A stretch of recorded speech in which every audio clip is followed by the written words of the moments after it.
Leader of opposition की तरफ से ये जो डेथ टोल है अलेजिडली, ये डेथ टोल है या कोई पंखा है जो चल रहा है जिसमें कभी 1600 बंदे मर जाते हैं, कभी 1200 मर जाते हैं, कभी 400 मर जाते हैं, कभी 200 मर जाते हैं। आज महसूस 13 पे आके टिके हैं। उमर अयूब साहब किस सिस्टम के बेनिफिशियरी हैं, किस दादे के पोते हैं कि रोज खड़े होकर यहाँ पे मुनाफकत करते हैं, किरदार कुशी करते हैं, इदारों की बात करते हैं। शर्म आनी चाहिए। जिस इदारे ने उमर अयूब को इस काबिल किया कि वो हाउस में खड़ा होकर तकरीर कर सके, उसी इदारे को बात करता है। इसको शर्म नहीं आती, इसको कोई हया नहीं है, इसको पता नहीं है मैं किस इदारे की बात कर रहा हूं। माइक खोले। जनाब डिप्टी स्पीकर, इससे पहले कि मैं मोहतरमा शैला रजा साहिबा के सवाल की जवाब की तरफ आऊं, आज जो इस हाउस में हंगामा बर्पा किया गया, उन्होंने लिया ना पॉइंट ऑफ ऑर्डर, मैंने तो नहीं लिया। आप स्पीकर को एड्रेस करें, मेहरबानी करें। इस तरह नहीं चलेगा हाउस जैसा आप लोग चाहते हैं। मैं जनाब डिप्टी स्पीकर पहले जवाब दूंगा, उसके बाद सवाल का जवाब दूंगा। ऐसे नहीं होगा कि एक शख्स यहां से फर्दे वाहिद उठे और पूरे हाउस को डिक्टेट करे कि हाउस किस तरह चलना है। इस तरह हाउस नहीं चलेगा। जनाब स्पीकर, नो क्रॉस टॉक। जनाब स्पीकर, उठा रहा है जो फितने मेरी जमीनों में, उठा रहा है जो फितने मेरी जमीनों में, तीनों में, वो सांप हमने ही पाला है आस्तीनों में। कहीं से जहर का तरियाक ढूंढना होगा, कहीं से जहर का तरियाक ढूंढना होगा जो फैलता ही चला जा रहा है सीनों में। कसूरवार समझता नहीं कोई खुद को, कसूरवार समझता नहीं कोई खुद को, छिड़ी हुई है लड़ाई मुनाफिकीनों में। जनाब डिप्टी स्पीकर, आज जहां पे बहुत प्रचार किया गया, बहुत तकरीर की गई ऑनरेबल लीडर ऑफ ऑपोजिशन की तरफ से, ये जो डेथ टोल है अलेजिडली, ये डेथ टोल है या कोई पंखा है जो चल रहा है जिसमें कभी 1600 बंदे मर जाते हैं, कभी 1200 मर जाते हैं, कभी 400 मर जाते हैं, कभी 200 मर जाते हैं। आज महसूस 13 पे आके टिके हैं। तो मैं ये आपको बताना चाहता हूं कि क्या इनके झूठ को मान लिया जाए कि आपस में बदस्तों गिरेबान हैं, दूसरे के गिरेबान पकड़े हुए हैं। गौहर अली खान का गिरेबान अलीमा खान ने पकड़ा कि तुमने 12 अमवात क्यों कही, तुम 1200 पे क्यों नहीं आए। मीडिया पे फैलाते हैं, सड़क को लाल लथपथ दिखाते हैं खून में। मुल्क से बाहर बैठे इनके नुमाइंदे जो पैसे लेते हैं गैर मुल्की एजेंटों से, वो पूरी दुनिया में घूम रहे हैं कि जी पाकिस्तान में मैसेकर हो गया, इस्लामाबाद मैसेकर। मिसिंग पर्संस का प्रचार करते हैं। मुझे बताएं, इन्होंने कोई दरखास्त दी है मिसिंग पर्संस के हवाले से किसी मिनिस्ट्री को, इंटीरियर को या लॉ को? क्या आजम नजीर तारड़ साहब ने अभी जो एक ओवरऑल हाई कोर्ट की डायरेक्शन पे मिसिंग पर्संस पे मीटिंग की, एक भी नाम उमर अयूब साहब ने लिया?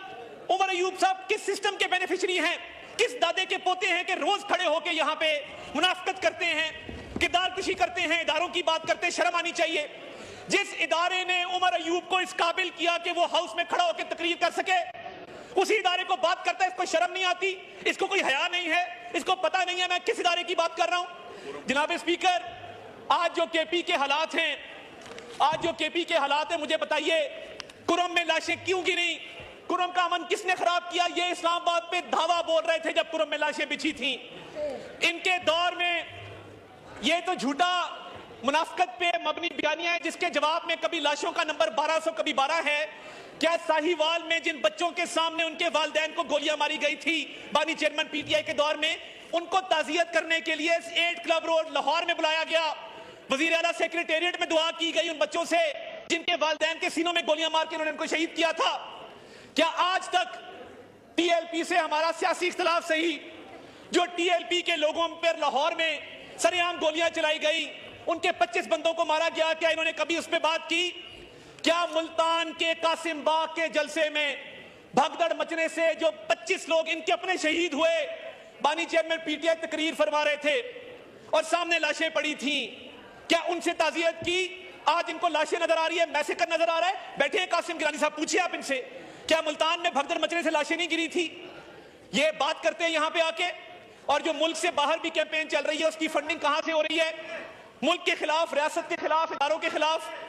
आज बहुत अफसोस हुआ कि अपनी बात करके चल दिए और उसके बाद अगलों की बात करने का क्या हक नहीं है?